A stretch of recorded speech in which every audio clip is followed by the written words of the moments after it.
I'll be calling on our next speaker, who is Mr. Wyman from the University of Maryland, USA.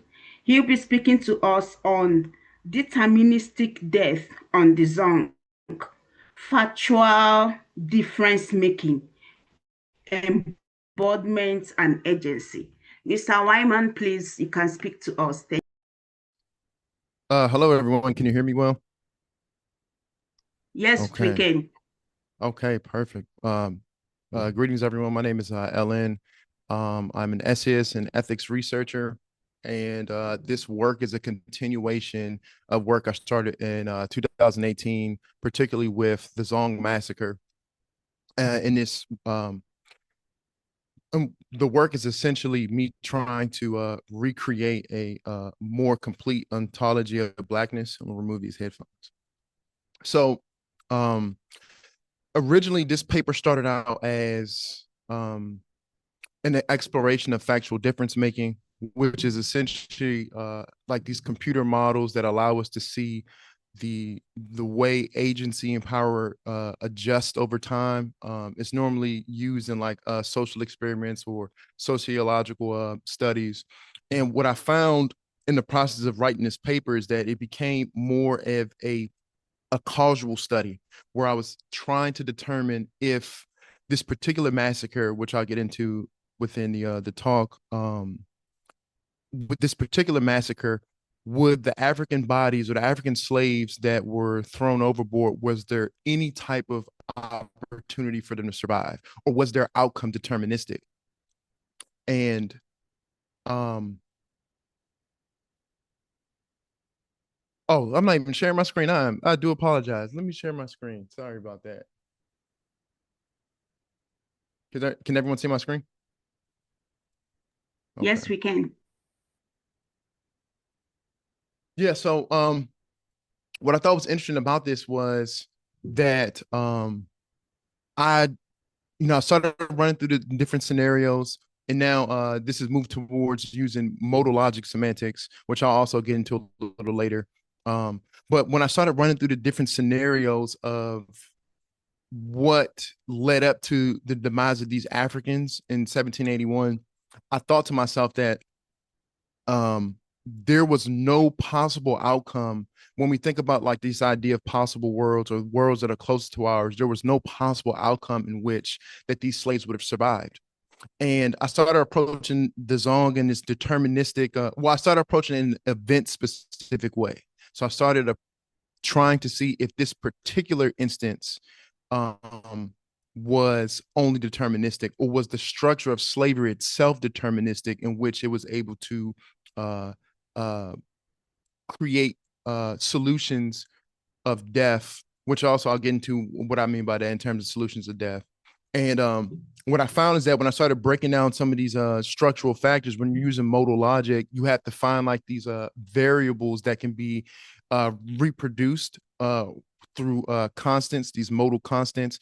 What I found out was that when you started breaking down the variables that caused the death of these slaves, that the actual outcome was structurally deterministic, which means if these necessary operators were applied to other areas, that the outcome of death wouldn't just happen, particularly with this scenario.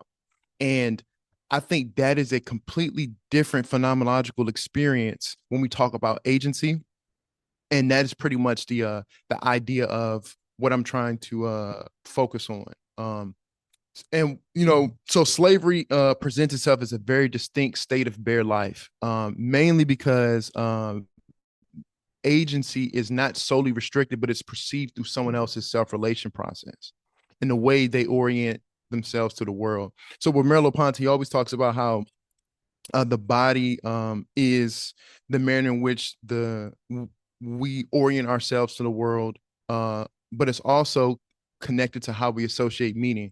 So when we talk about the self-relation process with being in the world, with Heidegger's term, and there's a paper I wrote that I presented in Poland earlier this year in regards to how Heidegger's subject object relationship uh it changes our self-relation process in the ways that in which we create meaning the ways in which we relate to the environment, the ways we relate to the other social bodies, these things in our inwardness, that that's relational process is how we start to perceive agency. Agency is not something that we experience as an idea. It's something that registers through our body's way of enacting its agency on the world. So we have a sensory motor experience of agency that allows us to know that our choices affect our environment. And what I think is interesting about slavery, as opposed to any other state of bare life, which I do think there, if we talk about the Jewish persons and Holocaust victims, which I'll also get into within this talk. What's really interesting about that is that we have two different states of bare life, mainly associated with agency. Slavery, and particularly slaves, to use Bembe's language, their agency. We have to look at their agency as things or property, as opposed to like biological things, like what we see with the camp in Jewish camps. What I think is interesting when we start talking about that particular form of agency, we don't notice how that disrupts the way the body relates to the world. So Merleau-Ponty talks about the body's knowledge relation, and the way it has a natural orientation to understand it is that it is somewhere. It's not. It's grounded in something. It's grounded in the world, and he talks about this through reflexivity. And I'll also get into in a on the next slide. But essentially, all I'm saying is in this introduction is that a phenomenological description of what it's like to lose agency across all possible worlds, I believe, is an understudied world of phenomenological descriptions, particularly because uh, that experience of agency, or that experience of loss of agency, is very distinct, because it's not that just this outcome that I'm living right now, or this reality that I'm living right now, is something that I cannot change, but it is not changeable through all possible outcomes in worlds that are most similar to what I'm experiencing. And that is a very distinct state of despair. So the paper is broken up into four different parts: possible world and impossibilities, demonstrating how our perception of agency is connected to how our bodies enacted on the world, which give us a sensory experience of free will, not an idea of it. The second section of this paper, where we talk about embodiment and free will, this is where, I was discussing, we use modal logic semantics to destruct structural constants of the Zong massacre, so we can actually find out if this outcome of these slaves dying is deterministic. Um, and as I was saying, the constants reveal that the outcome of the deaths of these slaves follows a structural logic that can be repeated within other scenarios that contain these same necessary operators, or these constants. Yeah, we can call them either necessary operators or modal constants. The next section, when we talk about the phenomenology of restricted agency, and I'm going to see if I can smooth this slide down a little bit. This is where I'm trying to push the phenomenological description to its limits, to talk about how we perceive agency through how slaves perceive agency through someone else's self-relation process, in the way their bodies orient themselves to the world. The way we normally approach agency, we can understand our effects by perceiving it ourselves. But when you're property, you don't have this, you're not afforded the same opportunity or access to agency, because your perceivable agency, or your perceivable free will, and your perceivable choices that affect the environment are filtered through someone else's lens. And that's normally within slaves, whatever body has sovereign power over them.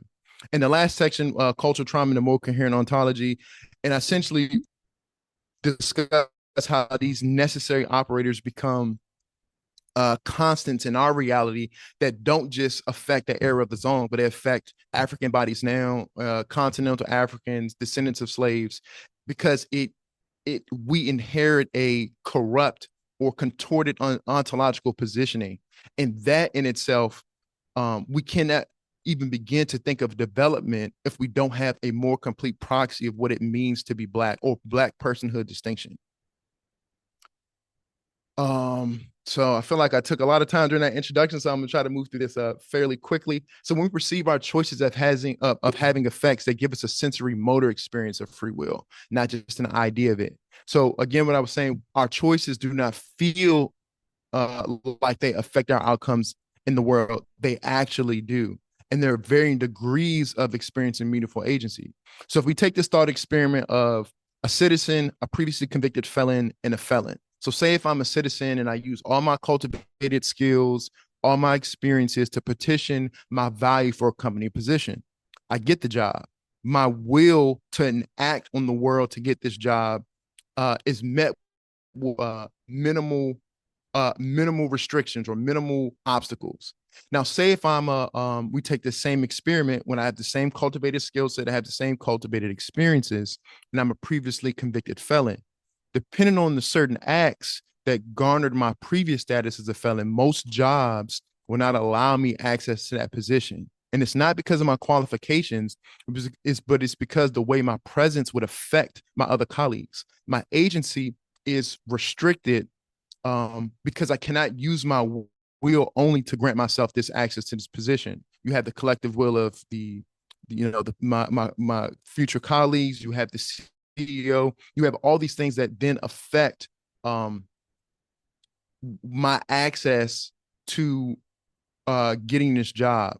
That is a form of restricted agency because it's not something I can do without restriction. So if we move into if I'm in prison, well, we already know that if you're an actual felon, you have no access to the job as a whole. So what we're getting to with these thought experiments is that there are degrees of restricted agency. In the last two scenarios, you have the previously convicted felon. There's a social structure that enacts restrictions on agency. In the last one, the felon within the prison system, which also Mbembe talks about in his one of his newest works, Brutalism, is that's a systemic structure that restricts agency, and that restriction is the most because the factors are something that cannot be changed through will alone.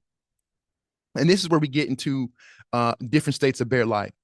It's arguable that prison is a state of bare life because it's a state of social death. And we get this with Orlando Patterson, but it's not the same type of bare life that the Jewish persons have experienced as well as the slaves have experienced, particularly because they're not extreme cases. So when we talk about bare life, or states that where bodies are reduced to biological life, the bare needs of survival, those are very particular. Those are like state exceptions. So when we discuss someone in prison, they're still protected by the law. The state can exercise power over prisoners, but they can't enact violence or they can't enact power without restrictions because they're still protected by the law. But when you have what Giorgio Agamben calls in the camp, where you have persons who don't have any type of political status like Jewish persons, then they aren't afforded the same natural rights and same protections that happens when we're under the social contract. So these persons can have violence inflicted on them at any given time, at any magnitude, particularly because they are not they're not political citizens. So when we talk about these states of bare life, these are like these different states of suffering. And what's interesting about the camp is that it's born out of martial law or these types of state exceptions. But what's the difference between Jewish persons and slaves of the transatlantic slave trade is that their access to agency was very much different. So if we take, for instance,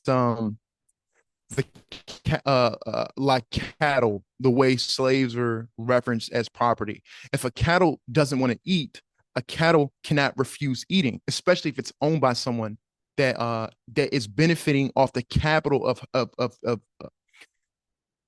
especially if someone is benefiting off the capital of having cattle. And that's the same way we can look at compare slaves to Jewish persons.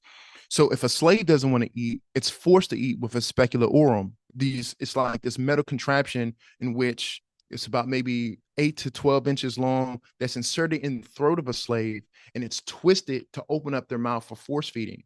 See, these particular contraptions weren't designed in concentration camps. Now, granted, this is not to denote which suffering is worse, but I need to make a distinction on which agency is different. So when you don't have access to, when you can't control your body autonomy, you can't control when you eat, you can't control when you engage in social activities, you can't control when you sleep.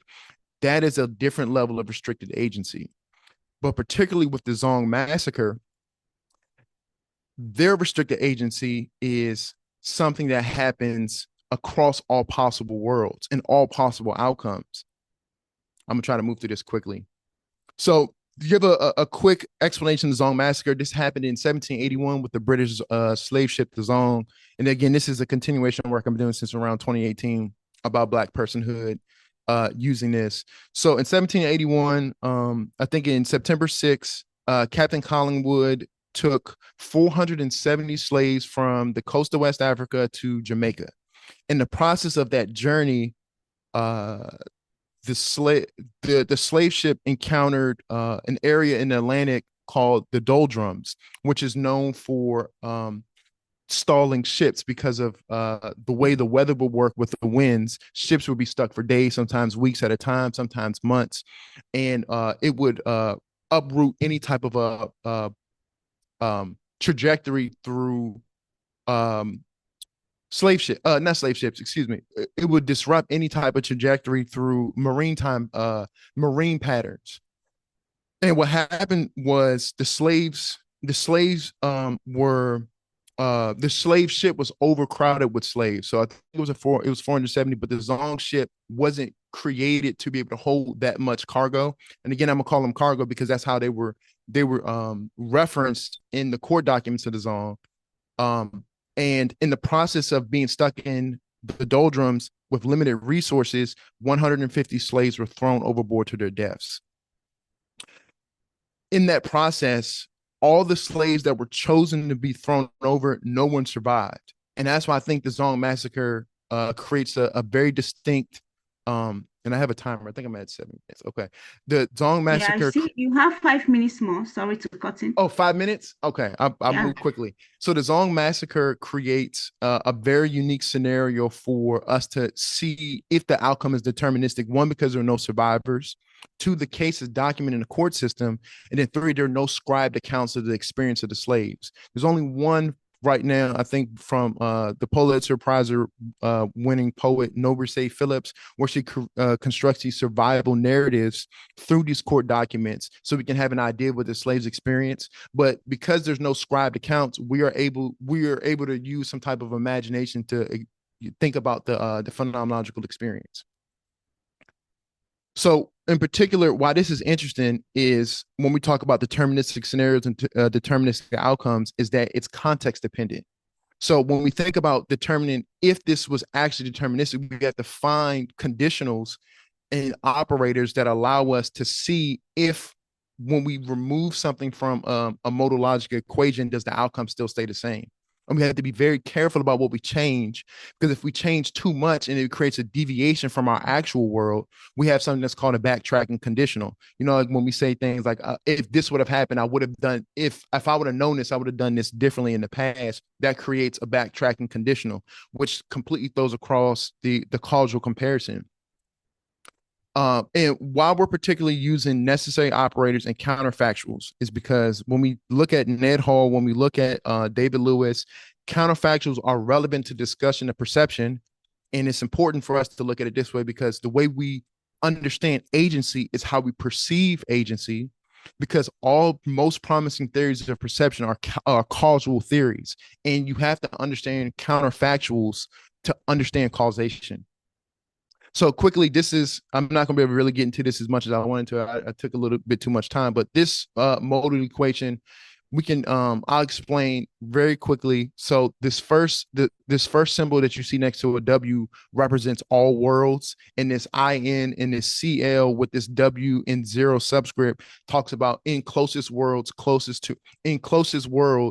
that resemble our actual world. And you have these necessary operators, this H, this R, this S, this T, and this P that represents things that we are placing into this semantics equation to see if the outcome, which is Z of the Zong massacre, where these slaves died.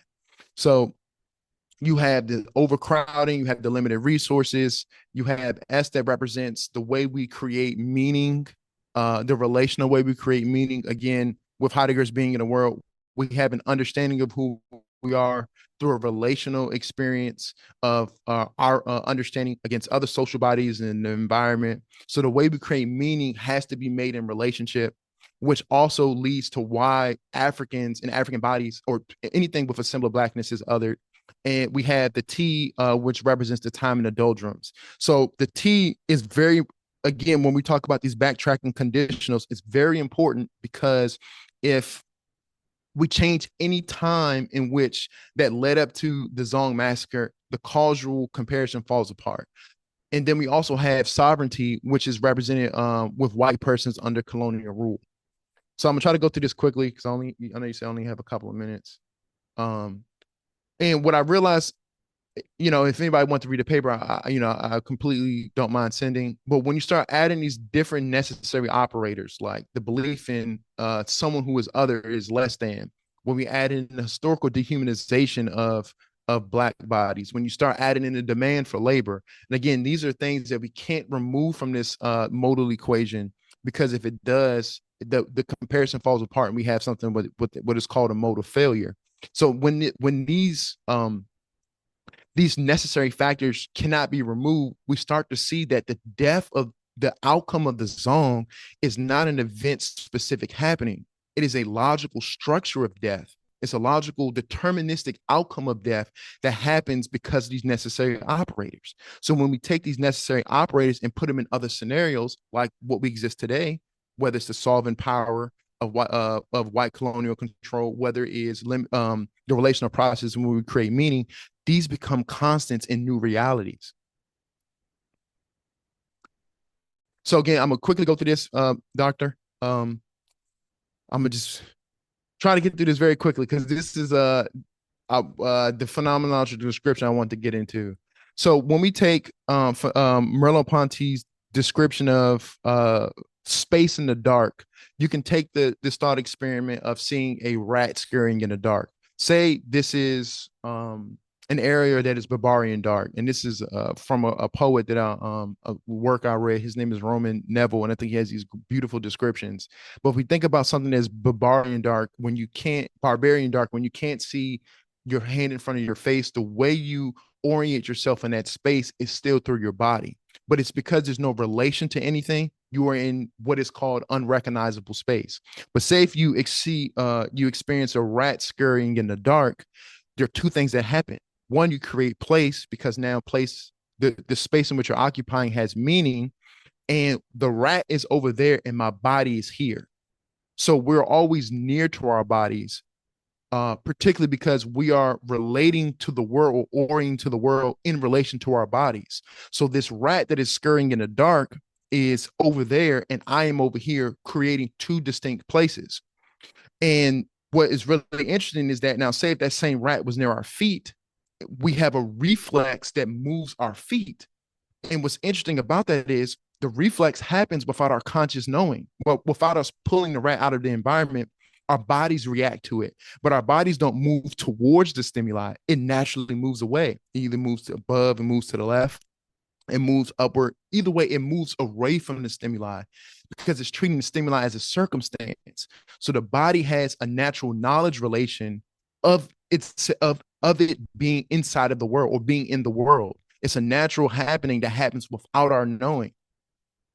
And so this is what Merleau-Ponty calls the knowledge relation. And the reason why I think this is important is because if we think about a slave that is also in the hull of a ship and he's packed to the brim to the left of him, he's packed to the brim to the right of him, there are bodies that are beneath him, above him, the oak of the wood of the ship is touching his nose, he has an understanding of where he is because of his bodily positioning next to everything else. So say his body has a certain permanence, but say the slave is in a ship, he's in the hull of a ship, and he gets an opportunity to see the opening of the sea, or to see the sea through an opening within the ship. What is happening is that the sea is creating an imposition on his body through the opening of the hole in so the sea is creating is imposing on or creating an impression on the slave through an opening of the ship, which is now also putting it's imprinting itself or creating an imposition on its body that creates this relationship of us understanding the sea through us looking through the hole in the ship. There is something that is filtering our understanding of the sea because we're looking through something, and we have to look at the body's understanding of agency the same way. I think it's two more slides. I'm gonna get through this. Yes. So the body has a certain invariance to the world, not because of it having a or in spite of its perspective being different from the ship and being different from the sea, but it's through those different perspectives that the body has a certain permanence. So I understand that the sea is over there because it's in relation to me. I understand the sea is over there also because my body is in the hull of a ship, which is allowing me to see the sea. So you have these filterings, particularly with the slave, that allows him to understand his agency. So say if we take the same instance when the slave is above ship, or atop of the ship, and all the slaves are now lined up, unaware of what's about to happen. You have one slave that's thrown overboard. You have another slave that's thrown overboard. Now you have close to 149 slaves thrown overboard. And every opportunity in which they've tried to change the outcome doesn't affect their will, does not affect the deterministic outcome of death. There's no way of them surviving. And then you come next. Your understanding of survivability is not through what your body can enact on the world, but it's what has sovereign power over you. In this case, it's a foreign man. It's Captain Collingwood, someone that does not look like you, someone that does not have the same ontological positioning as you. It's not the slave that has been next to me for the 3-4 months I've been in the hull of the ship where I can't move and I can't raise my head. That agency or restriction of agency is very different, particularly because it doesn't just happen in this reality. It happens in all possible realities that are similar to the world that I'm in right now. So when we think about cultural trauma and these necessary operators, they become these constants that happen in other realities. So we have to start now. What I realized through this study is that the Zong massacre isn't an event happening. It's a causal occurrence of structural logic. And that is very important to these deterministic studies, because if we take these same necessary operators and apply them in different scenarios, we have deterministic outcomes of death. And we see that with the Ferguson report. There's a black professor from Harvard, I think his name is Robert Gooding Williams, where he breaks down the Ferguson report, where he talks about how the media represented two different demographics of persons who are doing the same actions, but they're the media renders them differently. One is considered a criminal, and one is considered a citizen that is just trying to survive.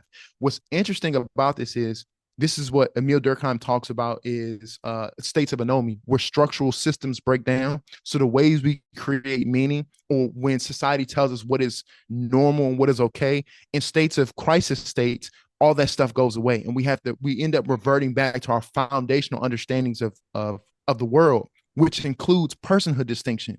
So what happens is people who represent these symbols of blackness, and Merleau-Ponty talks about the body being, we recognize things within symbols because of the body. The body itself is a symbol.